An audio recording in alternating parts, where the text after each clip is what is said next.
Shalom semua saudara dalam merayakan perayaan Natal 2022 ini. Sekali lagi saya sampaikan apa yang saya sampaikan minggu yang lalu. Apa tanda orang dipenuhi Roh Kudus? Di orang dipenuhi Roh Kudus itu akan bernubuat. Dan dalam nyanyian daripada Sakaria. Sakaria ketika tidak percaya terjadi bisu dia saudara. Ya, kenapa banyak orang percaya, orang Kristen yang bisu, tidak berani bersaksi. Tidak ada Roh Kudus karena tidak percaya. Tetapi ketika dia obedient, ketika dia menurut, dia tidak memberi nama lain kepada putranya yang ditetapkan oleh sorga. Namanya adalah Yohanes. Artinya yang telah menerima anugerah. Dan firman Allah mencatat nyanyian pujian daripada Sakaria. Sakaria ini memberikan yaitu pujian yang berkata, Blessed be the Lord God of Israel. Blessed be artinya diberkatilah. Saudaraku, semua orang mengerti konsep tentang diberkati Tuhan. Tetapi memberkati Tuhan seperti yang dilakukan hamba-hamba Tuhan, foreign, tidak asing bagi banyak orang. Tetapi firman Allah mengatakan perayaan Natal ini, mari kita memberkati Tuhan. Bagaimana cara memberkati Tuhan? Bukan cuma memuji Tuhan, tapi perhatikan orang-orang susah, orang-orang miskin, orang asing yang ada di sekitarmu. Dan ketika engkau menyalurkan berkat Tuhan, nama Tuhan dipermuliakan. Biarlah orang melihat perbuatanmu yang baik dan mempermuliakan nama Bapakmu yang di sorga. Di dalam pujian daripada Sakaria, dia memberitahu yaitu purpose daripada Yohanes waktu dilahirkan. Setiap bapak harus mengajarkan yaitu tujuan hidup daripada putranya. Tidak semua orang bisa lakukan hanya as a father. Memberikan visi, memberikan purpose, dan memberikan yaitu vision kepada anaknya. Apa yang harus dia lakukan. Dan dia katakan dia adalah yaitu memberikan jalan bagi sang raja. Dan bukan cuma itu, dia ingatkan bahwa ini adalah janji kepada nenek moyangnya yaitu Abraham. Supaya kita bisa beribadah, supaya hidup dengan benar, dengan penuh kebenaran dan kekudusan seumur hidup kita. Bukan cuma hari Minggu, bukan setahun sekali, tetapi setiap saat. Perayaan Natal saya dimulai yaitu ketika saya dilahirkan kembali, malam Natal tahun 79.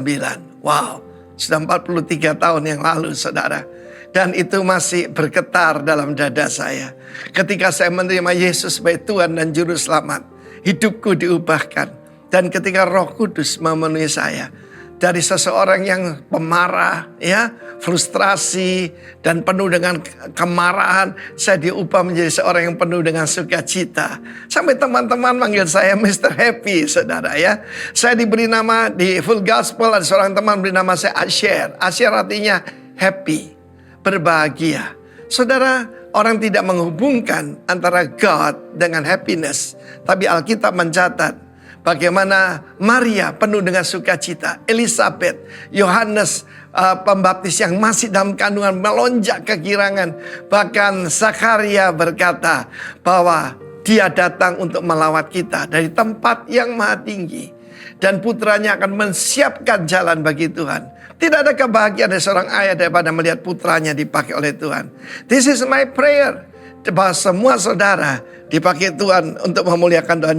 Jangan lupa Roh Kudus memberikan sukacita, kebenaran, sukacita, damai secara Roh Kudus, and power, dinamis. Itu yang Tuhan janjikan. Dan hidupku berubah ketika Roh Kudus memenuhi hidup saya. Biarlah engkau penuh dengan Roh Kudus, penuh damai sejahtera, kebenaran, sukacita, dan kuasa. God bless you. Have a blessed Christmas. Amin. Shalom. Selamat pagi Bapak Ibu Saudara. Apa kabarnya hari ini? Dahsyat luar biasa. Siap memuji Tuhan Bapak Ibu Saudara? Amin. Mari kita berdoa. Segala pujian syukur kami naikkan bagi nama-Mu yang kudus Tuhan. Kami berterima kasih pagi hari ini. Kami boleh ada di tempat ini. Kami boleh bawa kerinduan kami, syukur kami, pujian penyembahan kami Tuhan. Kami rindu nama-Mu boleh ditinggikan di tempat ini. Dan hadirat-Mu boleh kami alami pagi hari ini. Terima kasih dalam nama Tuhan Yesus kami persembahkan ibadah pagi hari ini. Amin.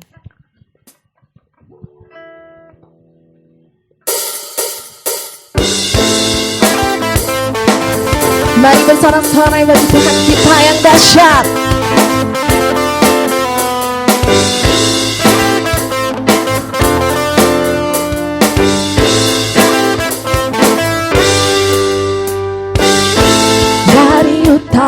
ke selatan, terdengar pujian bagi Allah. Dari barat sampai ke timur, nama Yesus disanjung tinggi. Dari pulau-pulau, lembah-lembah, gunung-gunung yang tinggi, kemuliaan dari saksikan, kebesaran dari ceritakan. Yesus, Yesus, nama Yesus, nama Yesus disanjung tinggi.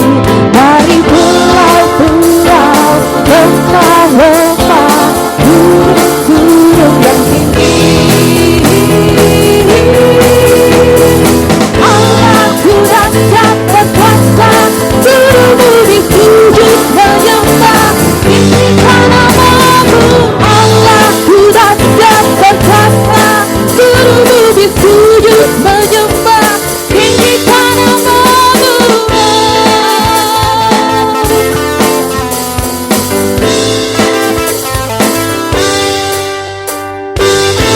Dari utara ke selatan, terdengar pujian bagi Allah. Dari barat sampai ke timur, nama Yesus disanjung tinggi. Dari pulau-pulau, lembah-lembah, gunung-gunung yang tinggi, kemuliaannya disaksikan, kebesarannya diceritakan. Nama siapa? Nama Yesus, nama Yesus disanjung tinggi. Dari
kasih-Mu,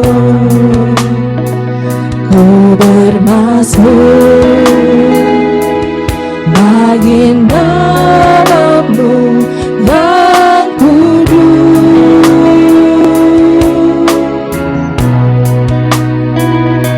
Sebab Engkau kebenaranku, padamu ku percaya. Betapa mulianya Tuhanku, ku rindu menyatakan tinggikan diri-Mu,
Kami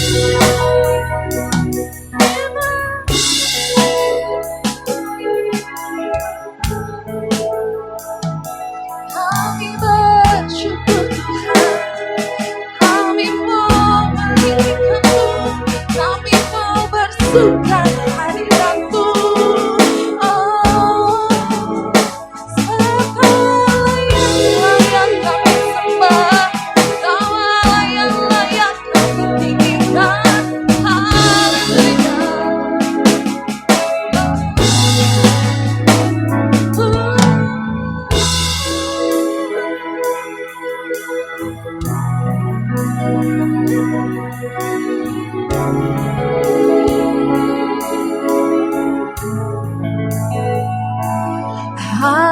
Haleluya, Kau Allah yang besar.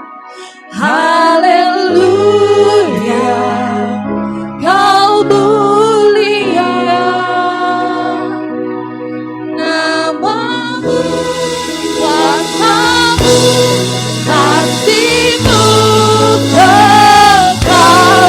Kau yang layak ditinggikan.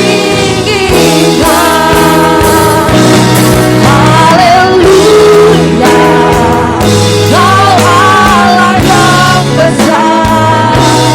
Haleluya, Kau mulia. Namamu, kuasa-Mu, kasih-Mu kekal. Kau yang layak ditinggikan. Haleluya, Allah yang besar. Haleluya, Kau mulia. Namamu, kasih-Mu kekal. Kau yang layak ditinggikan. Namamu Tuhan, kuasa-Mu, kasih-Mu kekal. Kau yang layak ditinggikan. Namamu, kuasa-Mu, kasih-Mu kekal. Kau yang layak ditinggikan.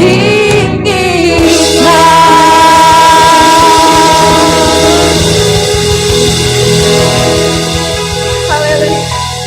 Terima kasih Tuhan. Sebab Kaulah Allah yang layak kami tinggikan, layak kami puji, layak kami sembah Tuhan. Kami bersyukur, bersuka cita pagi hari ini Tuhan. Dan kami akan melengkapi sukacita kami rindu mendengarkan kebenaran firman-Mu Tuhan. Berikan kami telinga seorang murid yang mampu mendengar isi hati-Mu. Dan berikanlah kami hati yang lembut yang mampu menerima firman-Mu Tuhan. Terima kasih dalam nama Tuhan Yesus. Kami menyambut firman Tuhan dengan penuh sukacita. Amin. Shalom. Shalom. Kita sudah masuki akhir tahun, tapi ini semangatnya kok sudah mulai agak mengendor. Ulangi ya, shalom.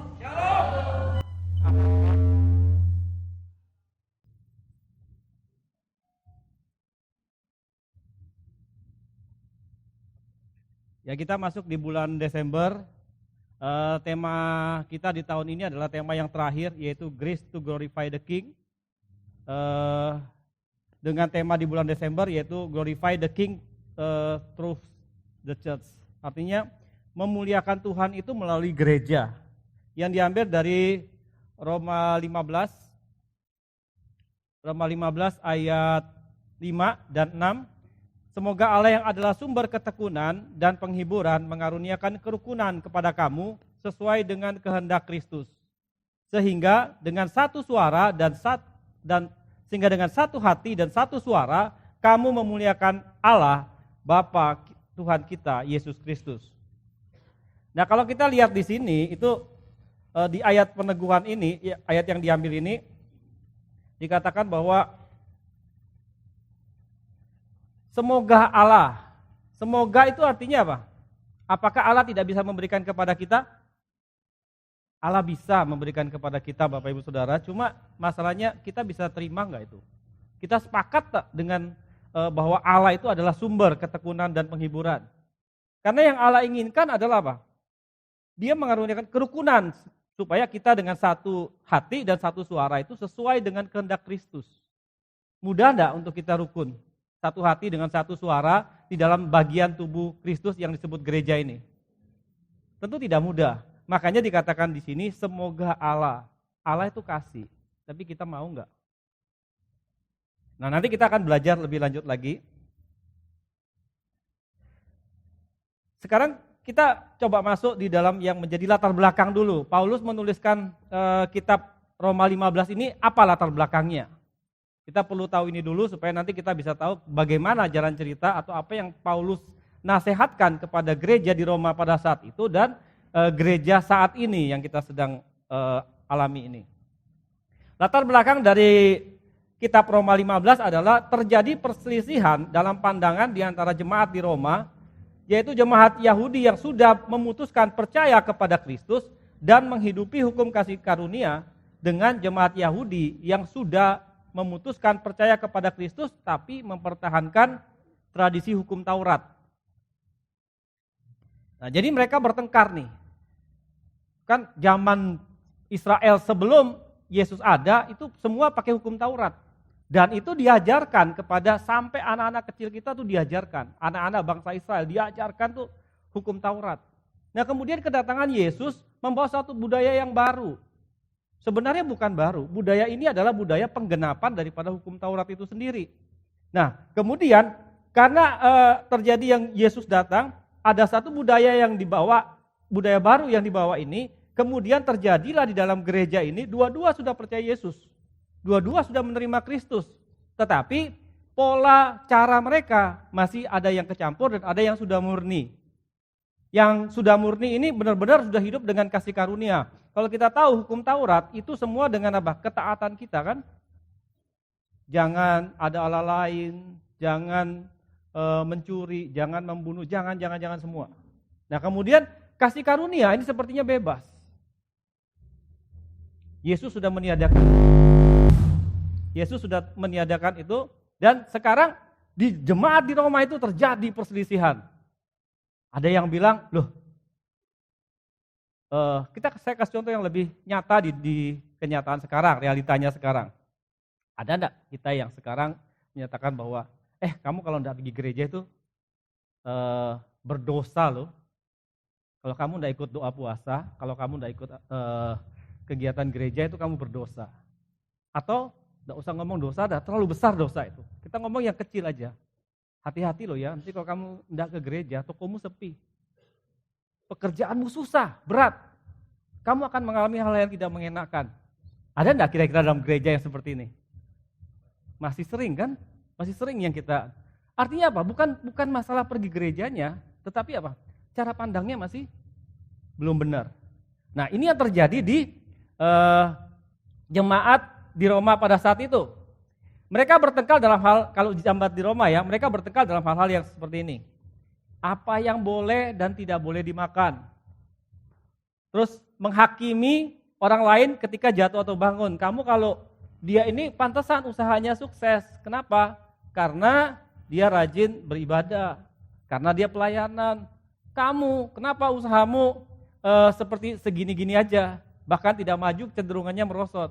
Karena tidak pernah pelayanan, tidak pernah baca Alkitab, tidak pernah ke gereja. Padahal sebenarnya belum tentu. Tuhan sedang memproses orang tersebut kan. Ingat loh, pada saat kita sukses tidak berarti kita lepas dari proses. Kita pun akan diproses. Ketika kita sukses, toko kita rame, usaha kita makin besar, apakah kita makin cinta Tuhan? Itu pun akan diuji. Nah, kemudian jemaat pada saat itu juga di jemaat Yahudi yang ada di Roma ini menghitung hari baik, memperhatikan, mempedulikan hari baik, hari tidak baik. Dan yang terakhir adalah karunia dalam pelayanan. Waktu kasih karunia kan mungkin zaman kalau pada saat Yahudi Ortodok itu kan yang bawa firman itu imam-imam. Jemaat tidak bisa. Yang melakukan semua kegiatan ritual adalah imam-imam beserta orang-orang yang berada di dalam keimamatan. Nah, yang lain tidak bisa. Tapi hukum kasih karunia pada saat Yesus datang, apakah semua bisa melakukan mujizat? Bisa kan? Ini berbeda. Nah, ini juga terjadi perselisihan. Nah, Paulus kemudian menganggap bahwa perselisihan ini tidak sehat. Perselisihan ini bisa membahayakan pertumbuhan daripada gereja. Sehingga kemudian akan berdampak kepada yang pertama kepada jemaat itu sendiri, terjadi pertengkaran.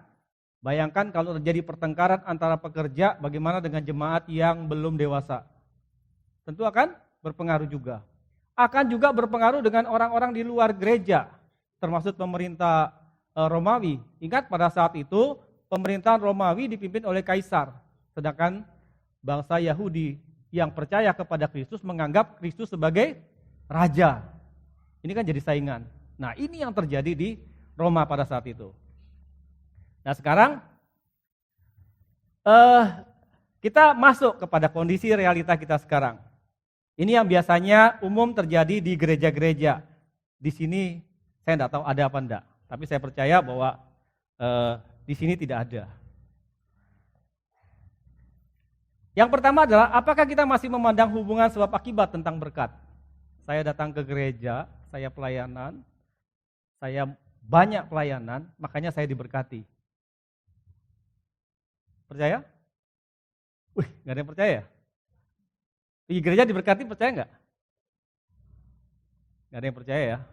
Nah sekarang gini, hubungan sebab akibat kita mesti lihat dengan cara rohani.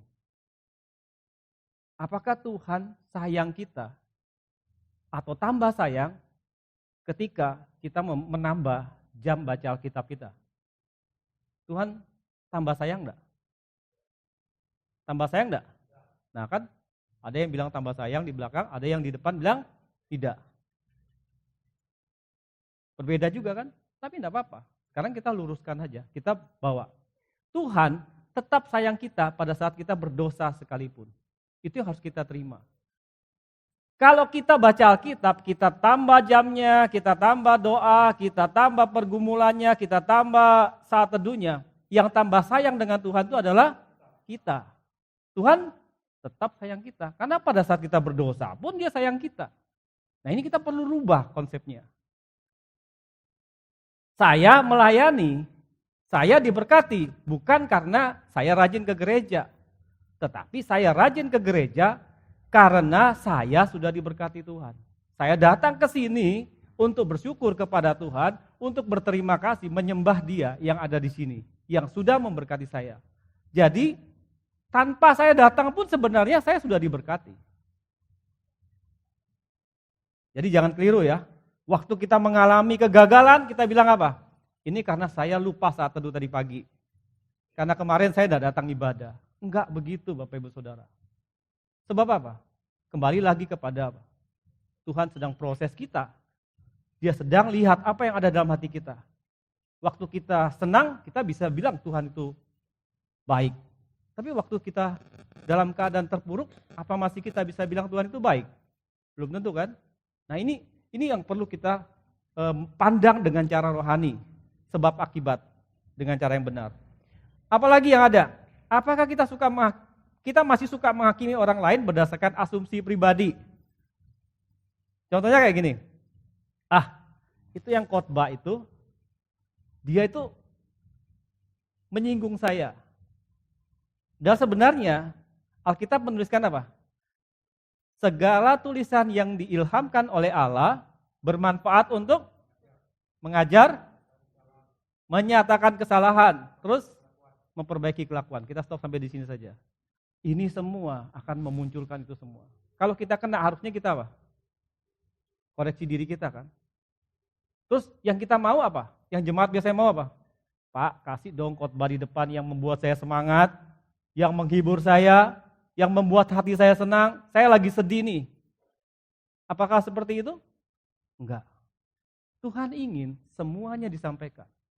Kalaupun itu kita yang mengalami, kita yang harus belajar untuk mengoreksi diri kita. Mungkin firman itu disampaikan pas dengan kita dan kita berubah oleh karenanya. Apalagi, apakah kita masih memilah pelayanan-pelayanan?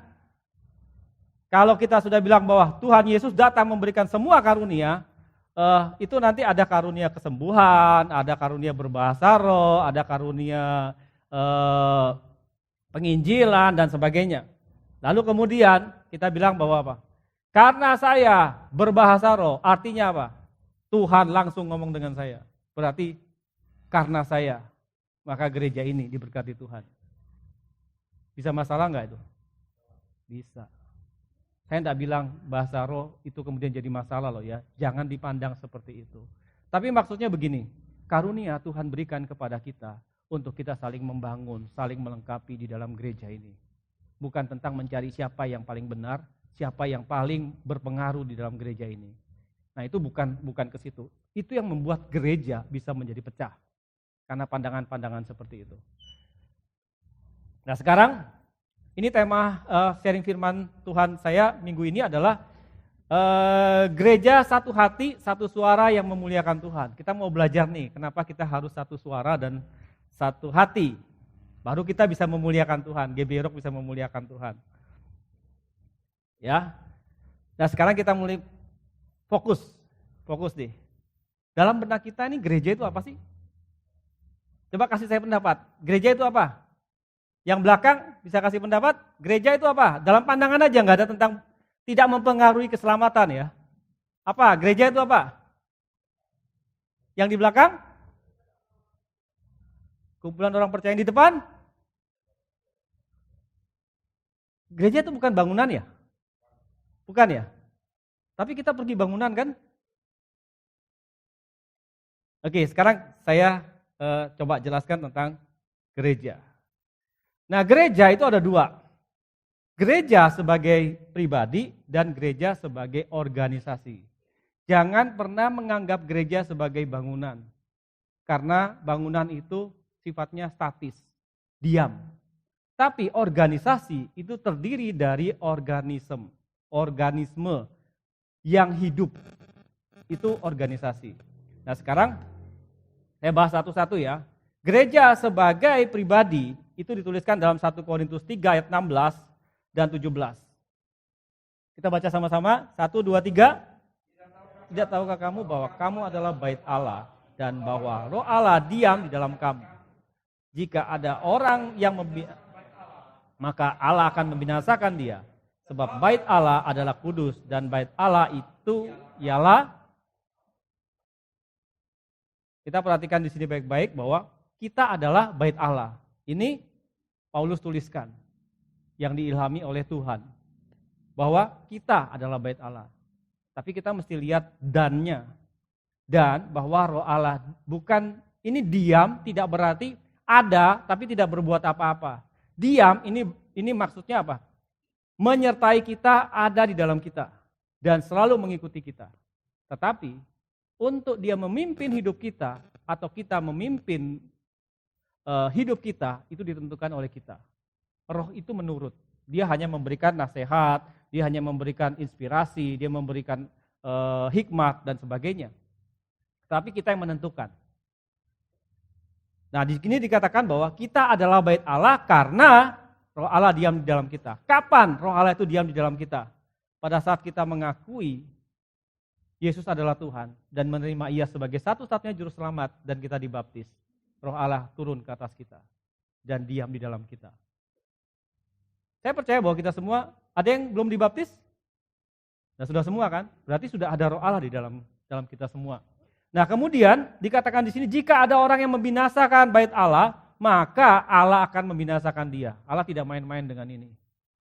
Lalu kenapa ada orang yang menginjil dan kemudian dimutilasi? Itu menjadi poin sentralnya kita kan. Kenapa itu bisa terjadi? Padahal Allah bilang apa? Allah akan membinasakan dia. Karena kita salah dalam konsep berpikir bahwa apa? Kalau orang berbuat salah dengan kita, Tuhan harus menghukum dia sekarang juga. Enggak, Tuhan pun punya kasih untuk membuat orang ini bertobat.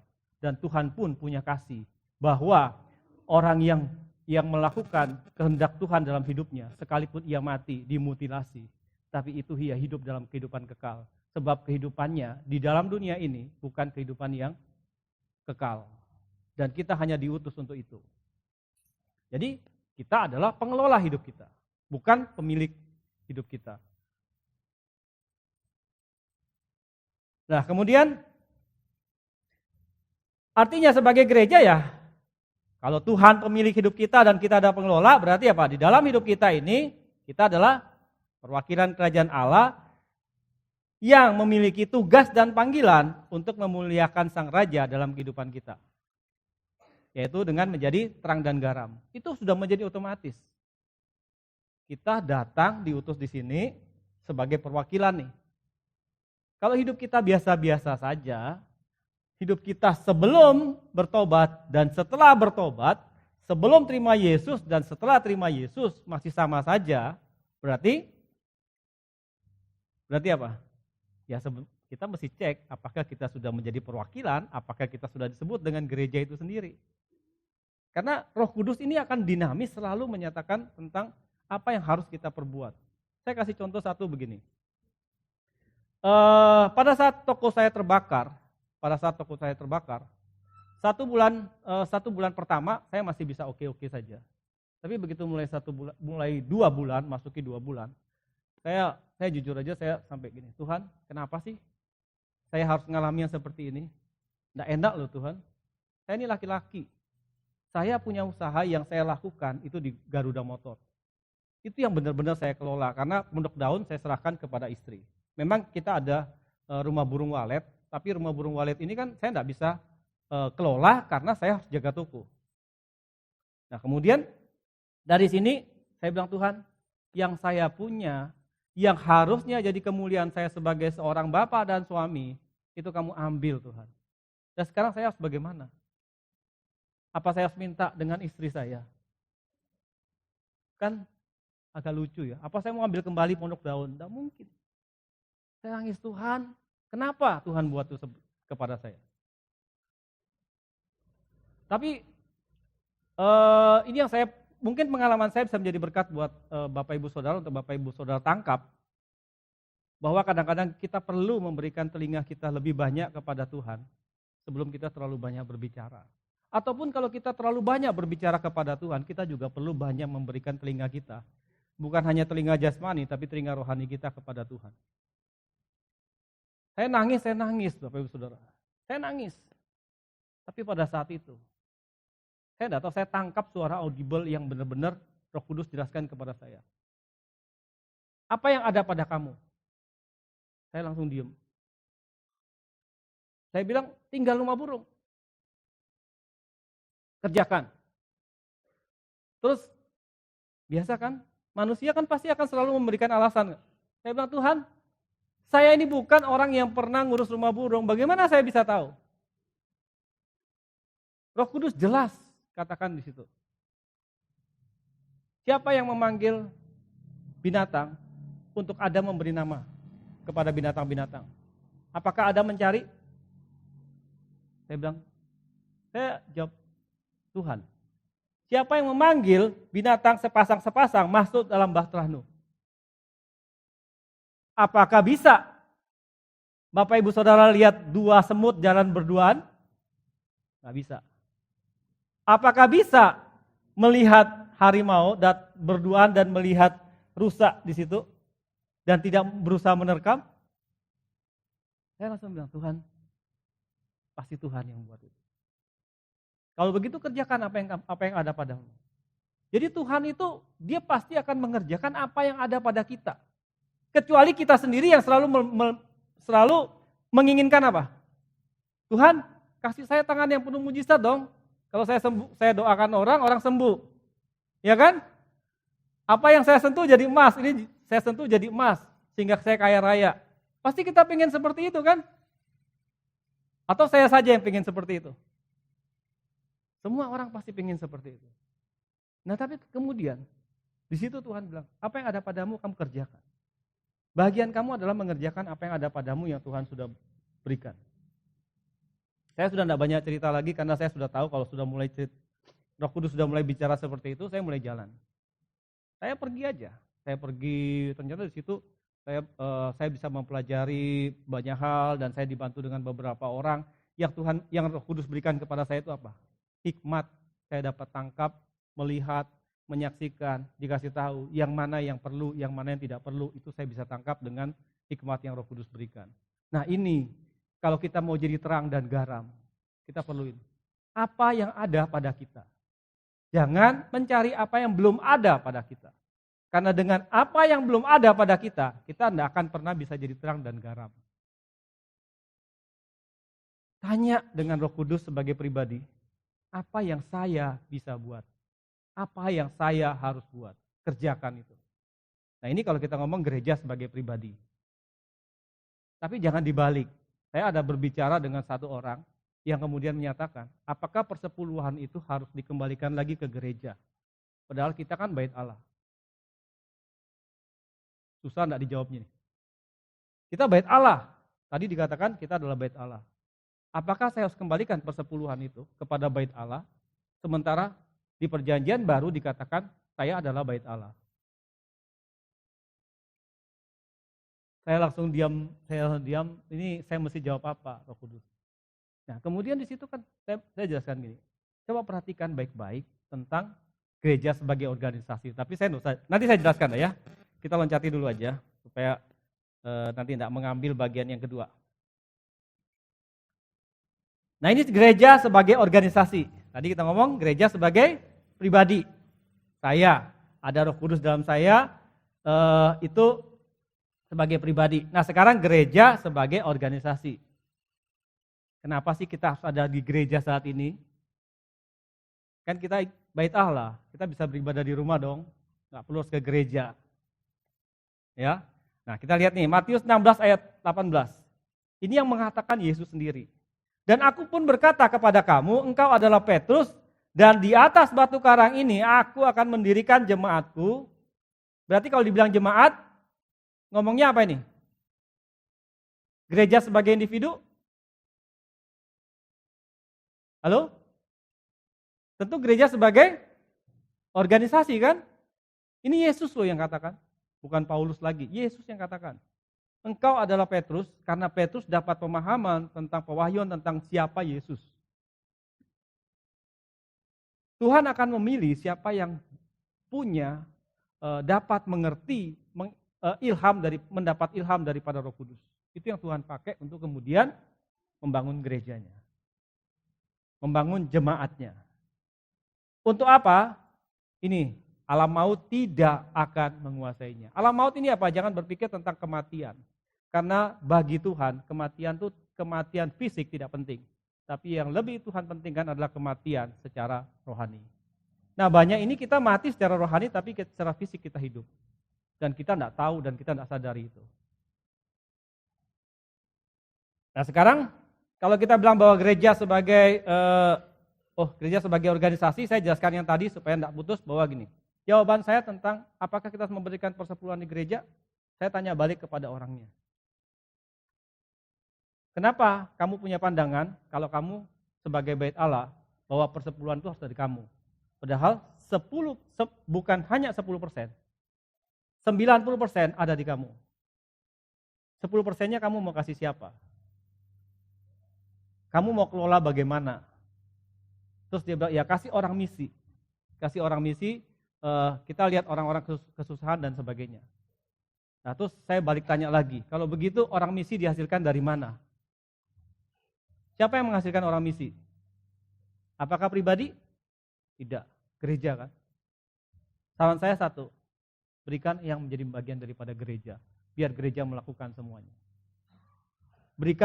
Lakukan bagiannya kita, 90%, memberkati orang miskin dan sebagainya, memberkati orang misi sekalipun, itu ada di bagian 90%. Selesai. Nah makanya sekarang kita lihat bahwa gereja sebagai organisasi itu ini. Roma 12 ayat 4-8, sebab sama seperti pada satu tubuh kita mempunyai banyak anggota, tetapi tidak semua anggota itu mempunyai tugas yang sama.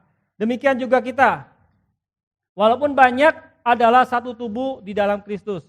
Kita punya tubuh kan, kepala, ada tangan, ada kaki, dan sebagainya. Pertanyaan saya, kalau misalnya saya pengen ambil masker, tangan saya enggak mau. Bisa enggak saya ambil? Masih bisa pakai mulut kan? Tapi kalau mulut saya enggak mau, bisa pakai kaki? Bisa juga. Tapi kan apakah itu normal? Pertanyaan saya, apakah itu normal? Normal enggak? Yang normalnya harusnya bagaimana? Perintah kepala, ambil masker, tangan ambil, pakai. Nah sekarang bayangkan kalau kita gereja sebagai individu tidak mengerti. Saraf, perintah, itu semua dari Roh Kudus. Yesus adalah kepala dan kita adalah tubuh-tubuhnya. Terus kemudian Roh Kudus perintahkan kita untuk melakukan sesuatu, tapi kita nggak mau. Berarti tubuh Kristus jadi apa nih? Tidak normal kan? Yang membuat tidak normal siapa? Kita, bagian tubuhnya. Nah, demikian kita mempunyai karunia yang berlain-lainan menurut kasih karunia yang dianugerahkan kepada kita. Jika karunia itu adalah bernubuat, baiklah kita melakukan sesuai dengan iman kita. Jika karunia itu untuk melayani, baiklah kita melayani. Jika karunia itu untuk mengajar, baiklah kita mengajar. Jika karunia untuk menasihati, baiklah kita menasihati. Siapa yang membagi-bagikan sesuatu, hendaklah ia melakukannya dengan hati yang ikhlas. Siapa yang memberi pimpinan, hendaklah ia melakukannya dengan rajin. Siapa yang menunjukkan kemurahan, hendaklah ia melakukannya dengan sukacita. Gereja menampung ini semua. Gereja melatih gereja individu untuk bisa menjadi satu tubuh. Itu di gereja.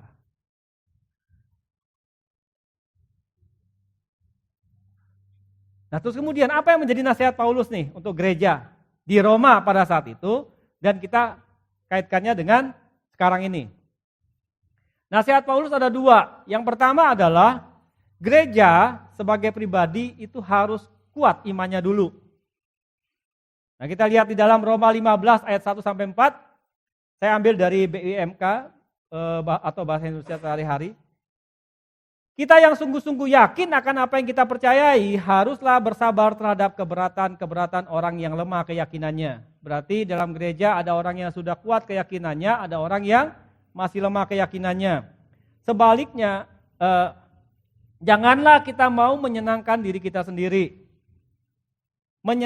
Terus yang kedua, sebaliknya kita masing-masing harus menyenangkan hati sesama saudara kita untuk kebaikannya supaya keyakinannya bertambah kuat.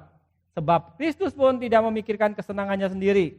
Di dalam Alkitab tertulis begini, segala celaan yang ditujukan kepadamu telah dijatuhkan ke atasku.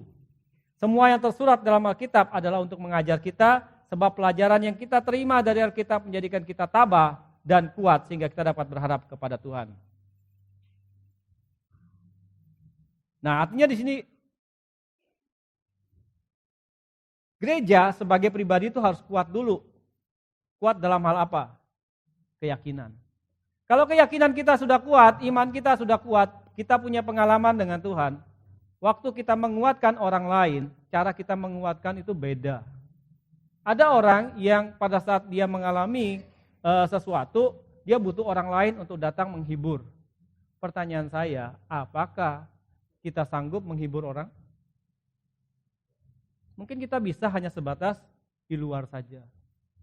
Tapi apa yang bisa membuat orang itu kuat tadi dalam? Harusnya firman Tuhan kan? Nah jadi waktu ada orang mengalami kesusahan, ya jangan heran kalau orang gereja kemudian kasihnya apa? Firman.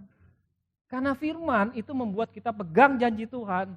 Kita pegang yang punya kuasa kekal, yang maha kasih, yang maha hadir, itu bisa hadir pada saat kapan kita membutuhkan. Kalau secara fisik manusia, kita bisa datang pada saat jam-jam yang kita bisa kan. Di luar itu bisa dihibur lagi nggak? Nggak bisa. Apakah dengan orang yang mengalami kesusahan, kita ada 1 hari penuh dengan dia, 7 hari selama seminggu, setahun 365 hari, ya kita nggak kerja kan. Tapi Tuhan bisa ada nggak? Selalu ada. Makanya kenapa kita kasih ayat. Nah ini yang dikatakan bahwa kita sungguh-sungguh yakin apa yang kita percayai haruslah sabar. Karena apa? Tidak gampang Bapak Ibu Saudara. kasih ayat, kasih firman kepada orang yang mengalami kesusahan. Tidak gampang. Tidak mudah. Makanya itu dikatakan di sini, bersabar. Katakan pada kiri kanan Bapak Ibu Saudara, bersabar ya. Nah, sebaliknya kita masing-masing harus menyenangkan hati sesama saudara kita. Ini saya ambil sebagai poin kedua dari yang gereja sebagai pribadi, yaitu gereja sebagai pribadi harus membangun iman dan pengenalan akan Tuhan dengan dasar firman Tuhan dan Roh Kudus.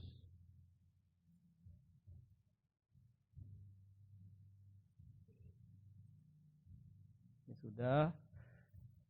Nah, saya sekarang kasih lihat ciri-ciri dari gereja yang kuat imannya. Ini beberapa ciri ya, tidak menjadi ciri mutlak, tapi beberapa ciri yang saya ambil yang mudah-mudahan bisa membuka pikiran Bapak Ibu Saudara. Yang pertama adalah gereja yang kuat imannya itu adalah gereja yang cara pandangnya udah diubahkan Tuhan. Cara pandangnya sudah berubah. Seperti saya bilang sekarang, tadi yang saya ceritakan, kesaksian saya tentang toko saya yang terbakar. Saya akan berpikir apa? Tuhan tidak sayang saya kan? Kalau sayang harusnya toko saya diperbesar dong. Kenapa harus dibakar? Ya jujur kalau mau dalam hati pada saat itu ya, pada saat itu. Kalau sekarang tidak. Saya berpikir gini, kenapa enggak yang diambil yang istri saya pegang ya? Kan begitu kan? Karena saya ini suami kan. Tapi Tuhan punya cara yang lain. Makanya di sini saya tulis apa? Ujian dan pencobaan. Kita mesti lihat, ada beberapa bagian dalam hidup kita yang mana namanya ujian, yang mana namanya pencobaan. Apa itu ujian? Ujian adalah sesuatu yang sedang dievaluasi dari dalam tubuh kita untuk dikeluarkan atau melihat kelemahan-kelemahan yang masih ada dalam tubuh kita. Saya kasih contoh begini. Mr. Oscar kan guru. Mr. Oscar akan buat ujian matematika. Nah, waktu Mr. Oscar membuat ujian matematikanya untuk apa ujian ini sebenarnya? Untuk melihat pemahaman murid-murid kan? Sudah mengerti enggak tentang matematika yang diajarkan pada saat itu kan? Nah, kalau pencobaan itu adalah gini, pencobaan itu untuk melihat, menguji, mengevaluasi apa yang ada dalam kita, tapi dia bersifat menjatuhkan. Itu pencobaan. Contoh gampangnya seperti ini. Kalau tadi soal matematika untuk kita lihat bahwa saya bisa apa enggak. Kalau pencobaan, saya menganggap ini sebagai pencobaan bukan ujian. Saya bilang apa? Mr. Oscar ini berusaha jatuhkan saya ini. Dia tahu kalau saya enggak bisa di rumus ini. Tapi dia kasih keluar soal ini. Dia pengen saya tidak lulus. Karena saya menganggap sebagai pencobaan. Kalau saya menganggap sebagai ujian harusnya apa? Wah, saya lemah di sini nih. Sekalipun gagal loh ya. Saya lemah di sini. Saya harus memperbaiki hidup saya di sini. Itu sebagai ujian. Nah, sekarang cara pandang apa yang masih ada dalam kita masing-masing itu kita uji. Setiap persoalan loh ya. Mau persoalan rumah tangga, bisnis dan sebagainya. Lihat apa yang Tuhan inginkan. Pada saat kita jatuh, pada saat kita bangun, kita lihat Tuhan sedang koreksi apa dalam hidup kita. Hati-hati kalau kita selalu menyalahkan orang lain untuk sesuatu yang Tuhan sedang ungkapkan dalam keburukan dalam kehidupan kita. Hati-hati. Karena perbedaan antara ujian dan pencobaan itu tipis dan kita yang menentukan. Apalagi hidup yang penuh pengharapan. Siapa yang rasa tokonya sepi 2 bulan ini? Angkat tangan. Jujur, tokonya sepi. Karena saya bisa lihat dari persepuluhan. Enggak ya, enggak. Kalaupun toko sepi, kita sekarang berada di bulan apa? Desember kan? Ini musim nanam. Memang sepi. Harus diakui sepi. Oh saya beriman, toko saya tetap ramai gini. Iya memang pasti juga akan sepi. Udahlah gitu, sepi. Kita lihat lagi 2023. Apa yang dikatakan pemerintah? Apa yang dikatakan dunia? Akan terjadi apa? Resesi 2023. Gelap. Tapi Bapak Ibu Saudara percaya firman atau percaya perkataan manusia 2023? Saya percaya 2023 kalaupun gelap, kita terang. Ya kan? Kita terang kan? Sekecil apapun terang kita, pasti akan terlihat di dalam kegelapan. Bagus tak ada kegelapan? Bersyukur tak ada kegelapan? Syukur. Kita tidak perlu takut. Kecuali kita sendiri tidak punya terang. Nah ini kalau kita ngomong gereja yang sudah kuat imannya. Ini sekarang apa? kuatkan yang lain.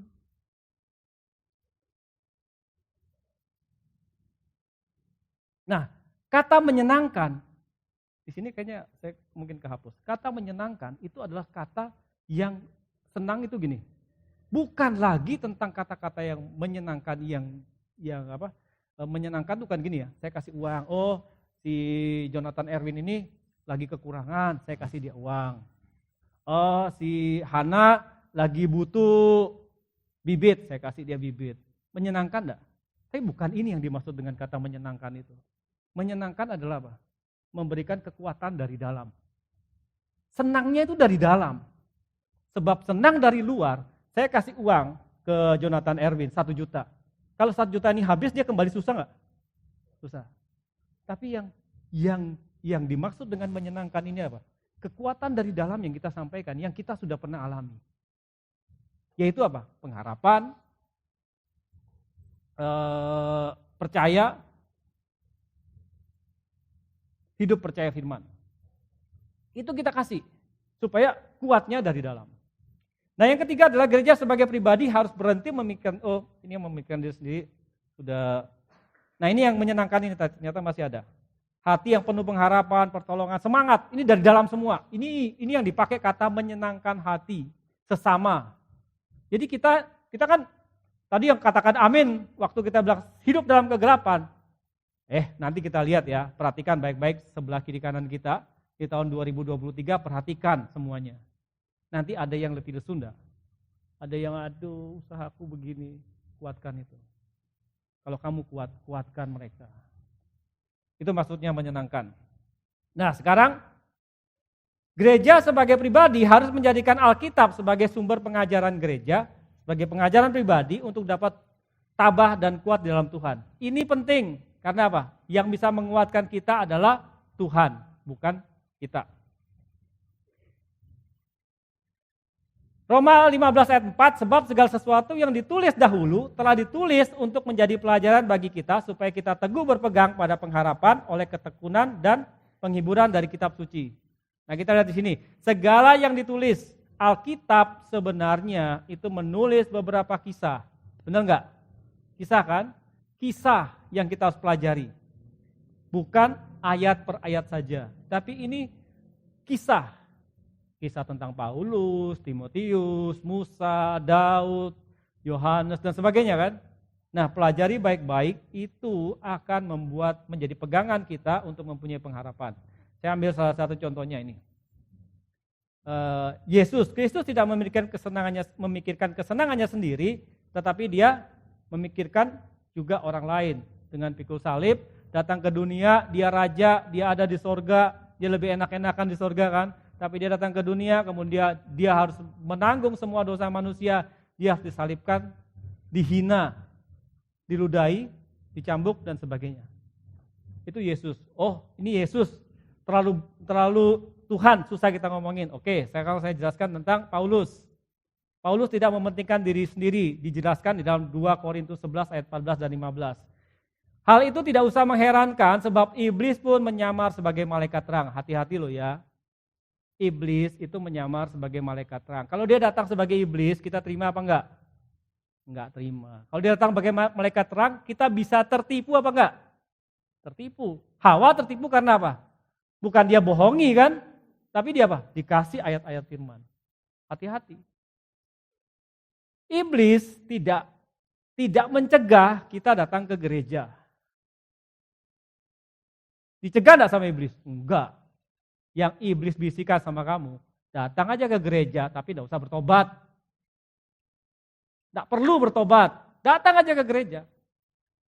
Bila perlu, kamu datang ke gereja, obok-obok tuh gereja. Itu yang iblis, hati-hati loh ya. Karena iblis ini datang, bukan, dia bisa menyamar, sekalipun sebagai pelayan. Makanya kenapa dalam pelayan-pelayan ini kita selalu punya saringan. Saringannya kita di dalam apa? Kakak kan? Pelayan harus diambil dari kakak, karena apa?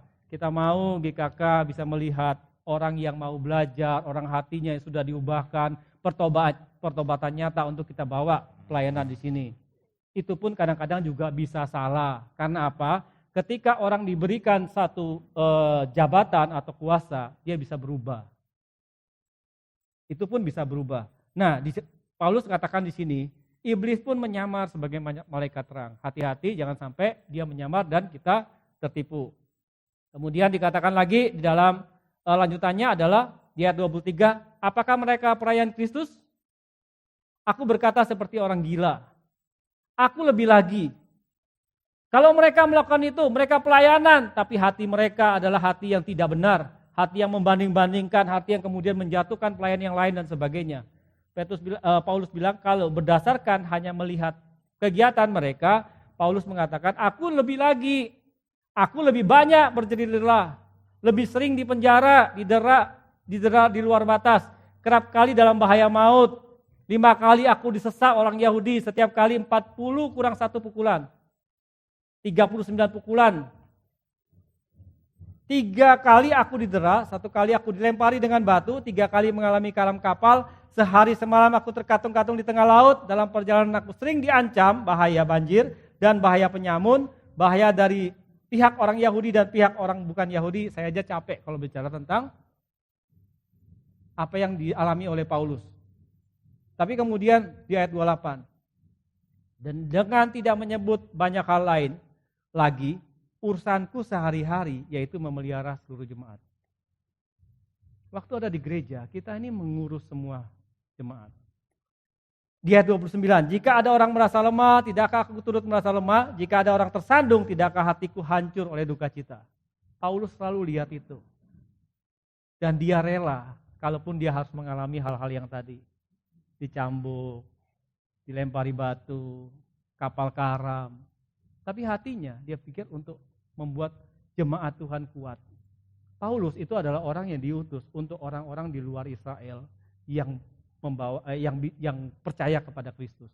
Dia membawa Kristus kepada orang-orang yang di luar daripada Israel. Nah, kalau kita baca cerita-cerita dalam Alkitab, inilah yang menginspirasi kita kan. Ternyata apakah yang kita lakukan sekarang ini sudah seperti melebihi melebihi Paulus? Kalau belum, berarti apa? Oh, masih jauh, berarti harusnya kita bisa lebih lagi dong.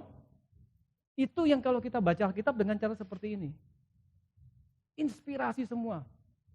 Daud, Pak, saya ini kan bukan orang yang punya sesuatu, saya tidak punya skill apa-apa, Pak. Oke, sekarang kita lihat Daud. Dalam kehidupan Daud itu hanya mengembalakan berapa ekor kambing domba? 2-3 ekor kan? Tapi sebenarnya bukan 2-3 ekor juga, cukup banyak.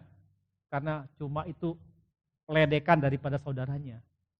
Tapi yang paling Alkitab menuliskan bahwa Daud itu mengembalakan kambing domba, itu karena orang tuanya tidak suka dengan dia.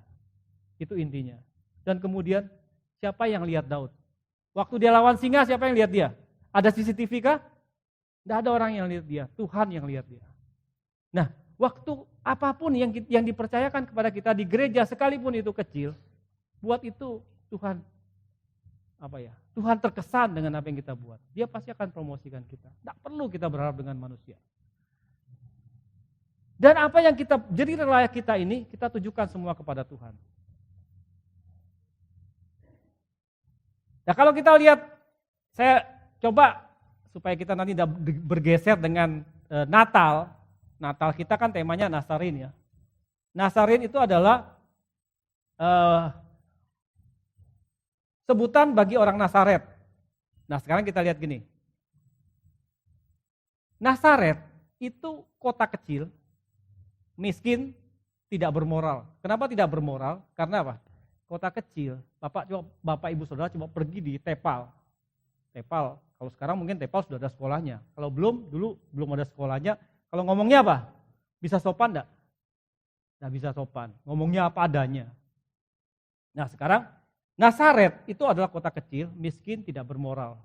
Tidak tahu adat istiadat. Makanya di dalam Yohanes 14 ayat 6 dikatakan, mungkinkah sesuatu yang baik datang dari Israel, dari Nazaret? Nah, mungkin. Karena apa? Siapa yang lihat orang kecil? Siapa yang lihat orang miskin? Siapa yang lihat orang yang tidak tahu aturan? Tidak bermoral. Siapa yang lihat? Tapi waktu Nazaret menerima kehadiran Yesus. Waktu Nazaret terintimidasi. Waktu Nazaret menerima kehadiran Yesus, dia berubah. Waktu Nazaret ini, dia mengalami intimidasi yang membuat Yesus harusnya dibunuh. Tetapi dia tetap menerima balik Yesus. Kan sekarang orang Nazaret pada saat itu, waktu ada keluar ultimatum, mencari bayi yang lahir pada saat hari itu kan, karena bayi Yesus harus dibunuh pada saat itu. Dan semua bayi yang lahir pada saat itu dibunuh semua. Kira-kira kalau mereka tahu bahwa penyebabnya Yesus dan Yesus kembali ke situ, mereka benci tidak sama Yesus? Pasti benci kan?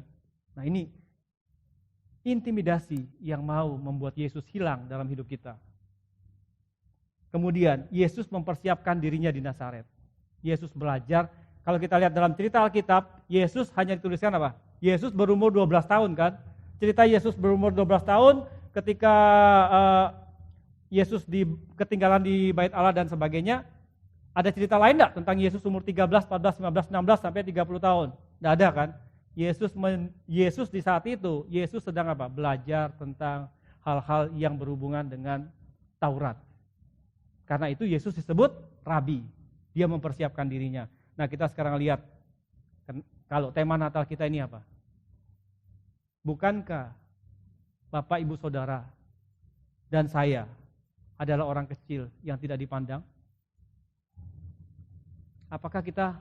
Bukankah kita juga adalah orang miskin tentang kerohanian? Apakah kita juga orang yang tidak bermoral?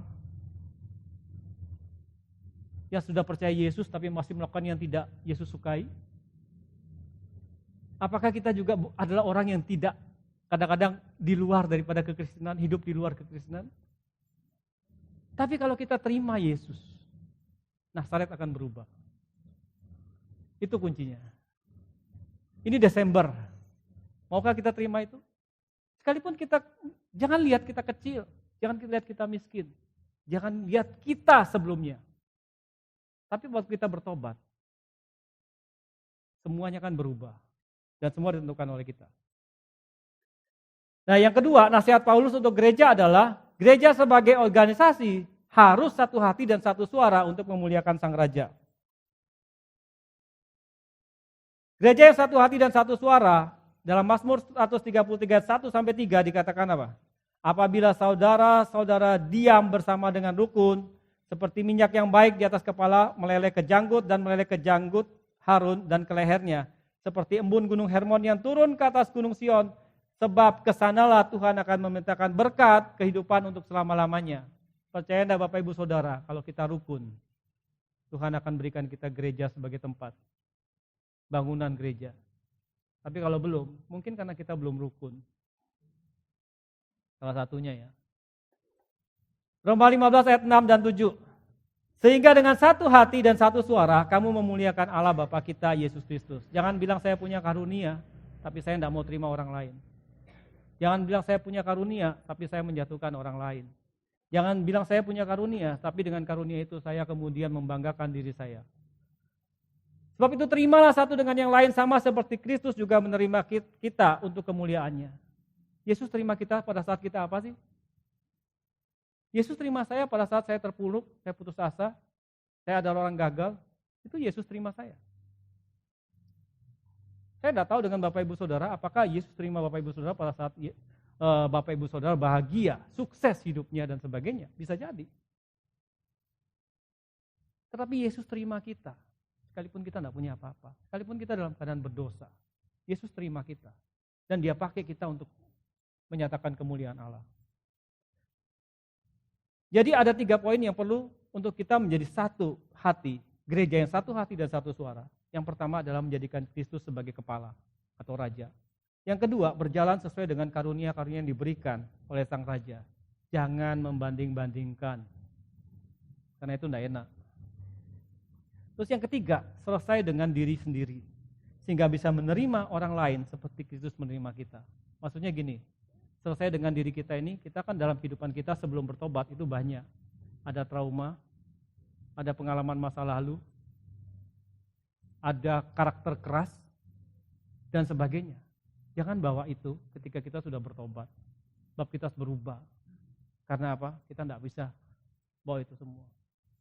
Mungkin pada saat kita berada di gereja, terus kemudian kalau kita sebagai gereja, sebagai pribadi, tidak ada orang bimbing kita, tapi kita ada di sini. Kemudian kita masuk dalam pelayanan, kita diberikan sesuatu, terus ketua kita atau GKK kita atau gembala kita kemudian memarahin kita dan sebagainya. Atau kita dikasih tugas sesuatu dan kemudian kita merasa bahwa ini gagal, tapi kita berusaha menggagal ini, kita pakai untuk apa? Ini gara-gara si ini, gara-gara si ini. Ribut enggak gereja? Kita ribut. Hilangkan itu semua. Kita selesai dengan diri kita. Termasuk trauma kita. Ketika orang tua kita adalah orang tua, mungkin orang tua yang otoriter dan sebagainya yang membuat kita tidak ada ide. Ketika kita dijadikan pemimpin, karena gembala kita melihat bahwa kita punya potensi mempengaruhi orang, tapi belum tentu kita bisa menjadi pemimpin. Dan kemudian gembala kita membawa kita menjadi pemimpin, kita harus merubah cara pikir kita. Tidak bisa kita hanya terus jadi orang yang dipimpin padahal kita punya kemampuan untuk itu. Kita harus keluar dengan diri kita sendiri. Kita selesai dengan diri kita sendiri. Saya nyaman di sini. Enggak, kita harus keluar. Kita harus keluar dengan semua yang kita bilang bahwa yang saya punya ini Tuhan. Tuhan mau kita lebih. Tapi kita bilang enggak Tuhan, di sini enak. Di sini sudah enak. Sudah nyaman saya di sini. Enggak, Tuhan mau kita lebih. Kita selesai dengan diri kita. Sehingga waktu kita selesai dengan diri kita, baru kita bisa bilang Tuhan mau apa dalam hidup saya. Saya akan ikuti semuanya. Saya akan lihat, bukan karena saya yang hebat. Kalau saya dibilang, saya disuruh pegang mixer, itu bukan, jujur saja itu bukan bagian saya sebenarnya. Tapi kalau saya di-drive oleh apa yang kemampuan yang saya punya, saya tidak mau dong pegang mixer. Saya bukan orang yang seni dalam musik dan sebagainya. Tapi kalau tujuan saya bukan, saya tidak pakai untuk karena saya punya bakat dan sebagainya. Tapi saya punya satu tujuan bahwa saya harus menyenangkan Tuhan melalui hidup saya. Yang orang lain tidak bisa. Saya harus belajar untuk saya bisa. Sekalipun saya tidak bisa maksimal. Bukankah itu menyenangkan Tuhan? Jangan hanya berkata bahwa ini bukan skill saya, jadi mohon maaf ya, saya tidak mau tahu. Kadang-kadang saya punya prinsip seperti itu. Makanya saya harus masuk ke, sekalipun tidak yang terbaik, tapi saya mau lakukan itu. Dasar saya satu, biar Tuhan disenangkan. Nah ini yang saya mau untuk kita, kalau kita mau jadi satu, kita harus berpikir seperti itu. Kalau kita hidup untuk Tuhan. Kalau kita makan untuk Tuhan. Kalau kita melakukan semuanya untuk Tuhan. Kalau kita mati pun untuk Tuhan. Bukan untuk diri kita, bukan untuk pemimpin kita, tapi untuk Tuhan. Waktu kita memikirkan bahwa kita melakukan semuanya untuk Tuhan, tentu kita akan taat dengan apa yang Tuhan berikan. Sekalipun orang tua kita, otoritas kita, tidak sesuai dengan apa yang kita pikirkan. Tahulah, sadarlah bahwa apa? Tuhan juga tahu itu. Dan Tuhan mau kita yang berubah. Sehingga kemuliaan Tuhan terjadi dalam hidup kita.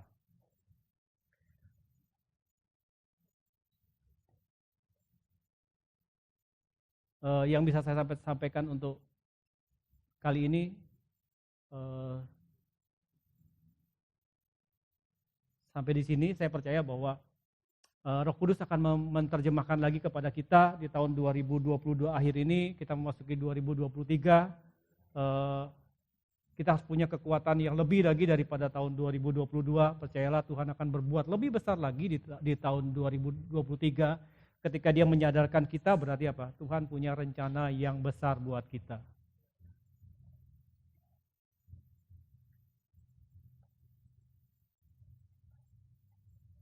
Dan saya tutup dengan Roma 15 ayat 5-7. Kalau kita lihat dari Roma 15 ini ada dua kata kunci, yaitu Roma 15 ayat 5-7 dan Roma 15 ayat 3. Itu ada dua kata semoga. Semoga Allah yang adalah sumber ketekunan, penghiburan, mengaruniakan kerukunan kepada kamu. Dan kemudian yang Roma 15, semoga Allah sumber pengharapan. Kalau Paulus menuliskan dua kata semoga, berarti apa? Semua tergantung daripada kita. Kita mau gereja yang satu hati? Semua tergantung daripada kita. Oke, mari kita persiapkan hati kita untuk perjamuan kudus.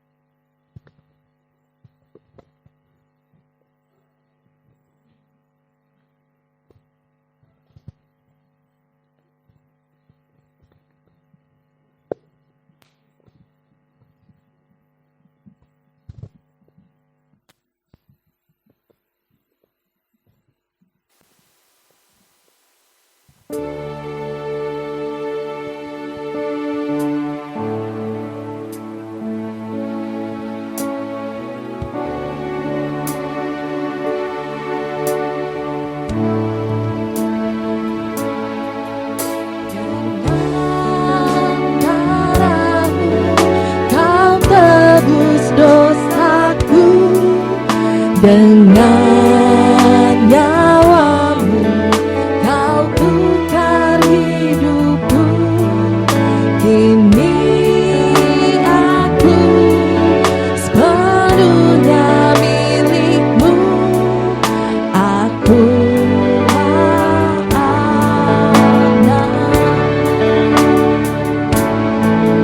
Dengan darahmu kau tebus dosaku, dengan nyawamu kau tukar hidupku.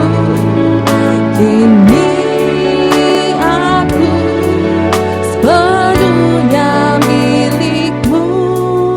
Akulah anakmu. Yesus, Yesus, Yesus, ku berseru. Yesus, Yesus, ku panggil namamu. Pengabdianku hanya padamu. Yesus, Yesus, Engkaulah Bapakku. Yesus, Yesus, Yesus, ku berseru. Yesus, Yesus, ku panggil namamu. Pengabdianku hanya padamu. Yesus, Yesus, Engkaulah Bapakku.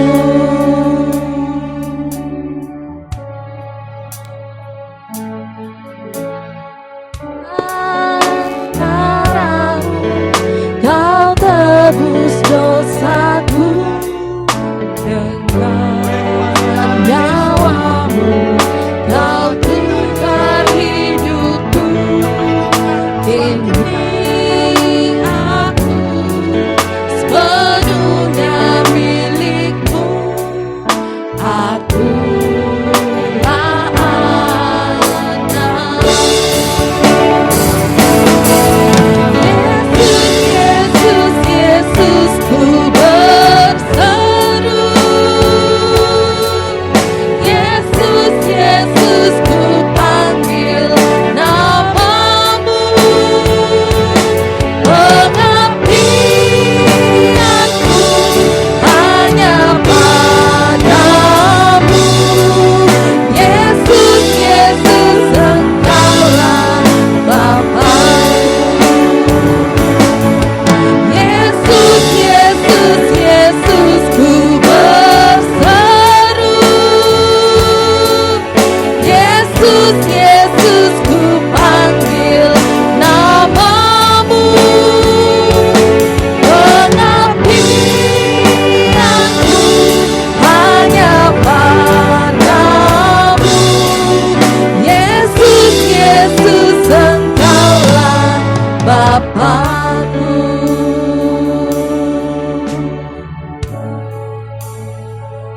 Bapak Ibu yang dikasih dalam Tuhan, oleh karena anugerahnya, saudara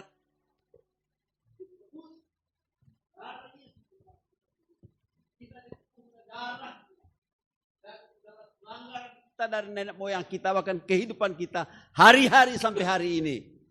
Tapi dari Yesus, hari ini lewat perjamuan kudus, lewat tubuh dan darahnya, kita ditebus kembali. Sehingga waktu kita masuk tahun berikut 2023, kita adalah orang-orang yang bersih, orang-orang yang disucikan oleh kuasa darah Yesus. Haleluya. Sebelum kita makan tubuh dan darah Yesus, mungkin ada Bapak Ibu, saudara kasih Tuhan yang belum terima. Bu, supaya kami bisa melayani. Ada semua? Sudah dapat semua? Oke, sebelum kita makan roti dan minum cawan ini, saya bacakan firman Tuhan. Sebab apa yang telah kuteruskan kepadamu, telah aku terima dari Tuhan, yaitu bahwa Tuhan Yesus pada malam waktu ia diserahkan, mengambil roti, dan sudah itu ia mengucap syukur atasnya. Ia memecah-mecahkannya dan berkata, inilah tubuhku yang diserahkan bagi kamu. Perbuatlah ini menjadi peringatan akan aku. Ini memang roti biasa. Tapi kita imani, waktu kita makan roti ini, kita makan tubuh Tuhan. Kita bersekutu dengan tubuh Tuhan. Imani, saudara dan saya mungkin ada yang sakit. Percayalah, waktu kita makan roti ini, kita sembuh. Amin. Mari angkat roti di atas kepala kita. Saudaraku yang dikasih dalam Tuhan, bukankah roti yang kita angkat di atas kepala kita ini merupakan persekutuan intim bersama tubuh Tuhan Yesus? Amin. Mari kita makan dalam nama Yesus.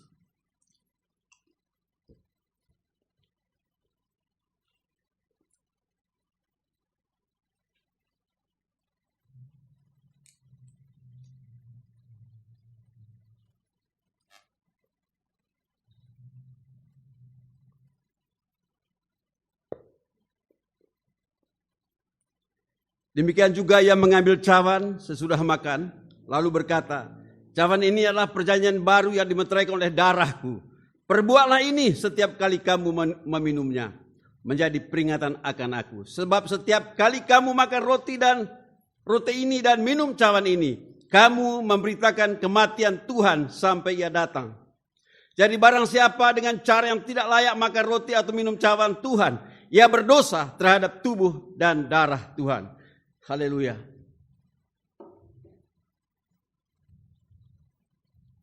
Mari angkat cawan di atas kepala kita.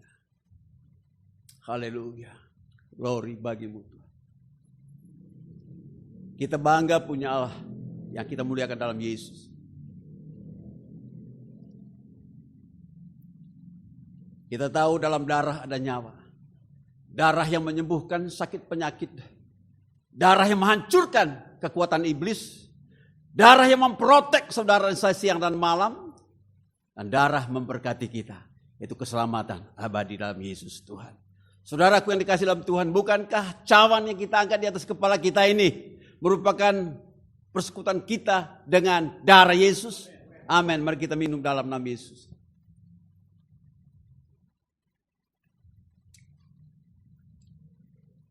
Oh, mari kita mengucap syukur pada Tuhan. Terutama Tuhan sudah menyertai kita, melindungi kita sepanjang tahun 2022.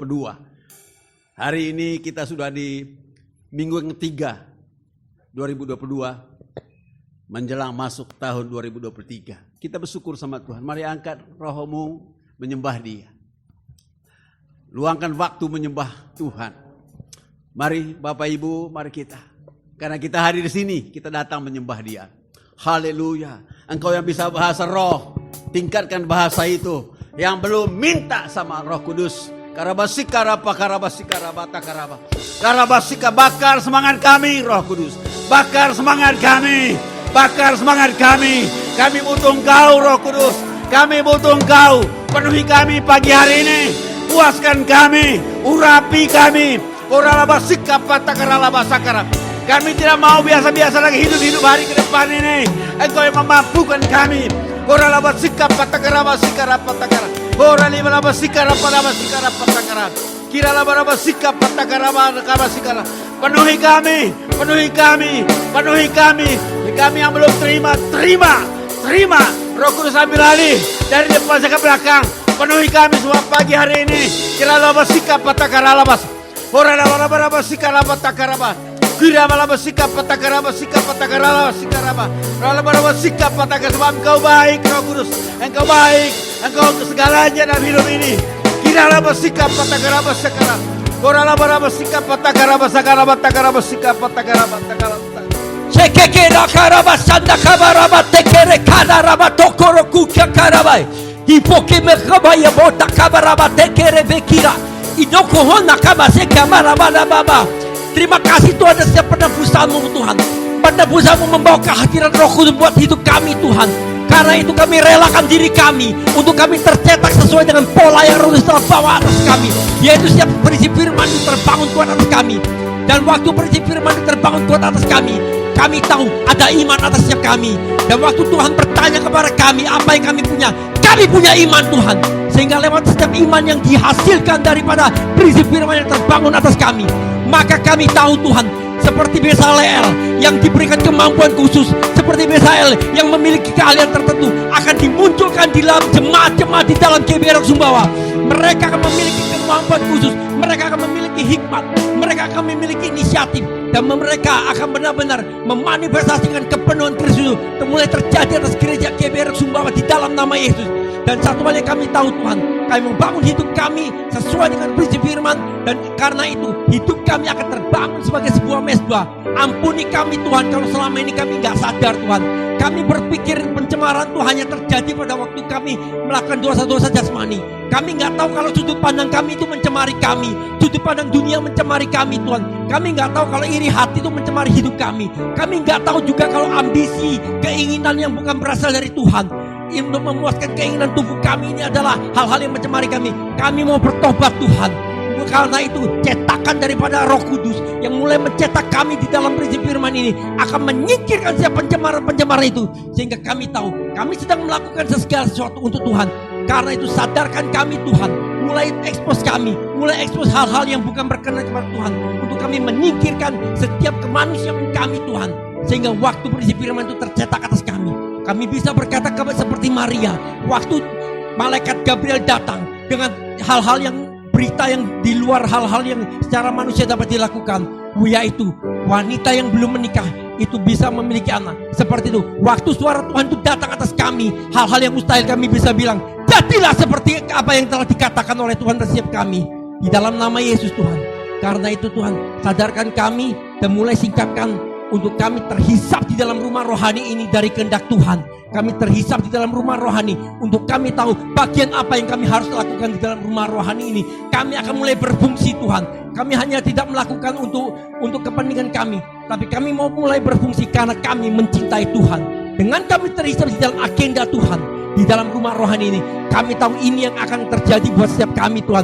Tuhan yang memenuhi setiap apapun yang menjadi keperluan kami. Tuhan yang memenuhi untuk apapun yang menjadi setiap kebutuhan kami. Dan ini akan terjadi juga bagi Dialah yang telah melakukan jauh lebih daripada apa yang kami akan pikirkan, menurut kuasa yang bekerja di dalam hidup kami. Dan kami terima itu semua di dalam nama Yesus. Dan suatu kuasa perkataan ini terjadi buat gereja ini. Izin daripada gereja ini akan segera keluar. Dana yang dibutuhkan akan tercukupi. Karena Allah sumber damai sejahtera, Allah pencipta langit dan bumi, yang menciptakan dari apa yang tidak ada menjadi ada, terjadi buat gereja GBI Sumbawa. Dan kami dengan satu suara memuliakan nama Bapa. Dan dengan hati yang mengasihi mencintai Tuhan, kami mau menabur persembahan umum dan juga persembahan misi ini dengan hati yang mengasihi mencintai Tuhan. Di dalam nama Yesus. Amin.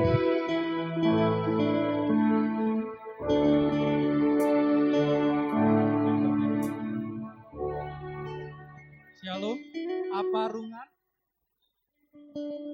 Apakah ada di antara Bapak Ibu Saudara sekalian yang baru pertama kali hadir beribadah bersama kami? Mohon lambaikan tangan untuk kita berkenalan. Pengumuman ibadah Natal GBI Rock Sumbawa Besar kita akan adakan minggu depan, tanggal 25 Desember jam 8 sampai jam 10 di Aula Hotel Tambora di sini. Kemudian untuk ibadah Natal Rocky akan kita adakan nanti sore jam 4 sampai jam 6 sore di tempat ini juga di Aula Hotel Tambora. Sedangkan ibadah dan kegiatan Rocky Sumbawa Besar akan kita liburkan mulai besok dan akan diadakan kembali pada tanggal 8 Januari 2023. Kemudian untuk ibadah KK akan diadakan kembali minggu pertama bulan Januari 2023. Oh, Februari. Maaf. Februari 23. Jadi sebulan kita nggak ada ibadah kakak ya. Kemudian Sumbawa Berdoa akan diadakan kembali pada tanggal 4 Januari 2023.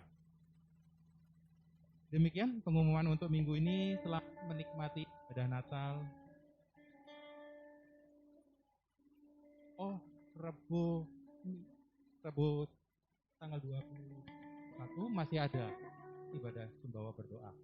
Baik, terima kasih atas ralatnya, Bu Linda. Demikian pengumuman untuk minggu ini. Selamat menikmati Natal 2023. Semoga Tuhan memberkati. 2022. Tahun baru ternyata 2023. Terima kasih, Tuhan memberkati.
Mari kita menerima berkat Tuhan. Saya undang jemaat untuk kita berdiri.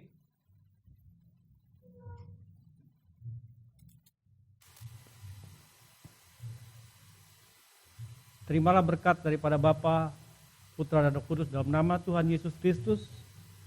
Tuhan memberikan kita kekuatan, kemampuan untuk menangkap hikmat daripada Tuhan. Sehingga hidup kita berkenan kepada Tuhan. Tuhan memberikan kita kekuatan.